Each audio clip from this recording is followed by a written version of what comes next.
If you put $10,000 away and never touched it again, how much do you think it could become in 30 years?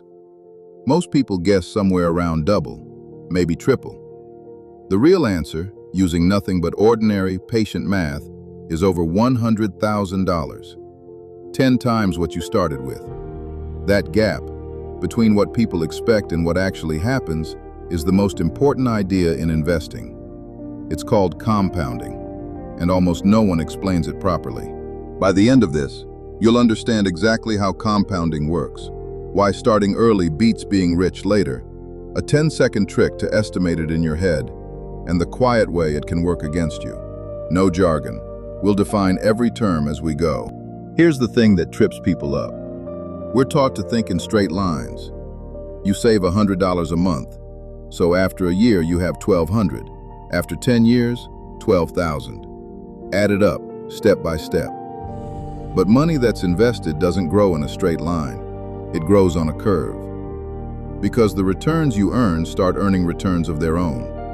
Your money makes money, and then that money makes money too. That's compounding.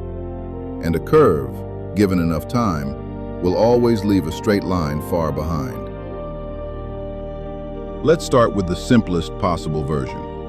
Say you invest $1,000 and it earns 8% in a year. Quick definition. A return just means the gain on your money. Here, 8% of 1,000 is $80. So now you have 1,080.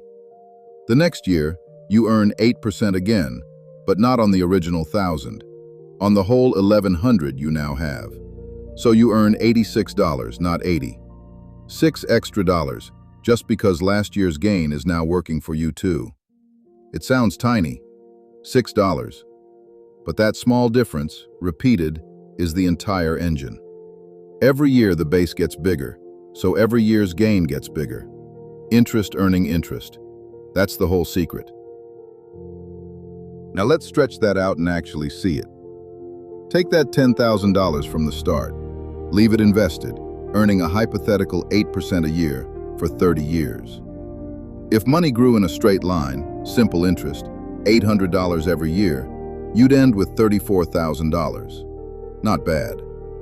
But with compounding, each year's gain stacking on the last, you don't end with $34,000.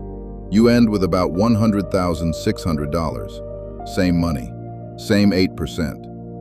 The only difference is whether the gains were allowed to compound. That's a $66,000 gap, and you didn't add a single extra dollar. Time did the work. Look at the shape. For the first decade, it barely lifts off the ground. It's slow and honestly, a little boring. Then somewhere in the second and third decade, it bends sharply upward. That bend is compounding finally hitting its stride. Which leads to the most important lesson here. Meet two savers. Same math, very different timing. Ellie starts at 25. She invests $200 a month for 10 years. Then she stops completely at 35 and never adds another cent. She lets it sit and compound until she's 65. Total she put in? $24,000. Larry waits. He starts at 35, right when Ellie stops, and invests that same $200 a month. But he keeps going for 30 straight years, all the way to 65. Total he put in, $72,000, 3 times as much as Ellie. So who has more at 65? Ellie does. About $368,000 versus Larry's $298,000. She invested a third of what he did and finished $70,000 ahead. Her only advantage was a 10-year head start. That's it. This is the part to tattoo on your brain. The most powerful ingredient in compounding isn't how much you invest. It's how long it gets to compound. Time beats timing. The best day to start was years ago. The second best is today. Here's the 10-second trick I promised. Want to know how long it takes your money to double? Take the number 72 and divide it by your yearly return. At 8%, 72 divided by 8 is 9. Your money doubles roughly every 9 years. So that 10,000 becomes 20,000 around year 9, 40,000 around year 18, 80,000 around year 27. You can feel the curve in those numbers. Each doubling is a bigger jump than the last. It's an estimate, not a guarantee, but it's close enough to do in your head, and it makes compounding real in a way a formula never will. One honest warning, because we don't do hype here. Compounding is a force, and a force can push in either direction.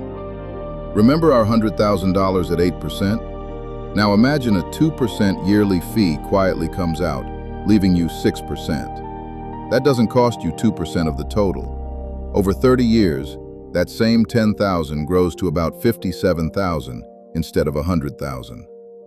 A 2% fee just erased over $40,000 because the fee compounds against you every single year. Inflation works the same quiet way, slowly shrinking what your money can buy. We'll cover both properly in their own videos. For now, just know the curve cuts both ways, so keep your costs low. So here's the whole thing in one breath. Compounding is returns earning returns.